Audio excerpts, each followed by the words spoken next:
Quero só saudar as colegas mulheres, em especial as vereadoras da minha federação, vereadora Rose Frigeri, vereadora Estela Balardim e a nossa procuradora, vereadora Andressa Marques, que pela luta do feminismo, pela luta do direito das mulheres, conseguiram construir essa conquista, que é uma conquista para a cidade e para a nossa sociedade, né?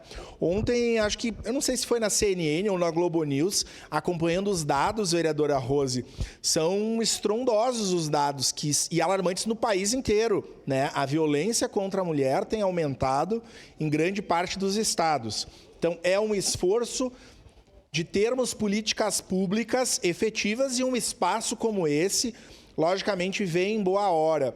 Saudar aqui a colega que está na gestão municipal, representando o prefeito Adiló. Vejo sempre nas lutas todas aqui a Suelen representando a deputada Denise Pessoa.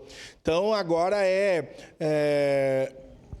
fazer projeto, enfim, né, dar continuidade para que esse espaço seja utilizado, seja construído, né, e entregue à população caxiense o mais rápido possível. E a nós que somos parlamentares, precisamos estar atentos e numa consonância com todas as políticas públicas, seja da educação, da saúde, da assistência social, da segurança pública, para que consigam efetivamente cuidar das mulheres. Se engana quem acha que o problema da violência contra as mulheres é um problema atinente exclusivamente às mais pobres. Claro que as mais pobres são as que mais sofrem, né, vereadora Rose Frigeri?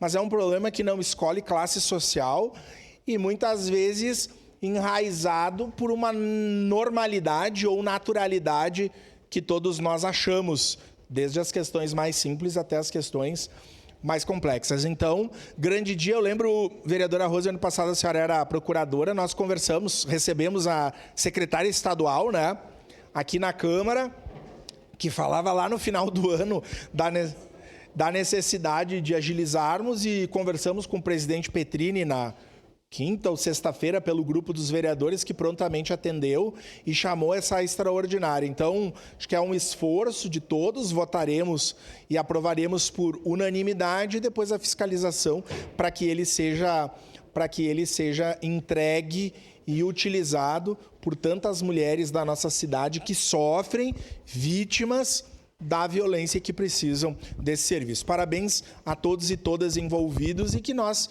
possamos viver numa cidade que combata com veemência a violência contra as mulheres. Muito obrigado. Próxima inscrita, vereadora Marisol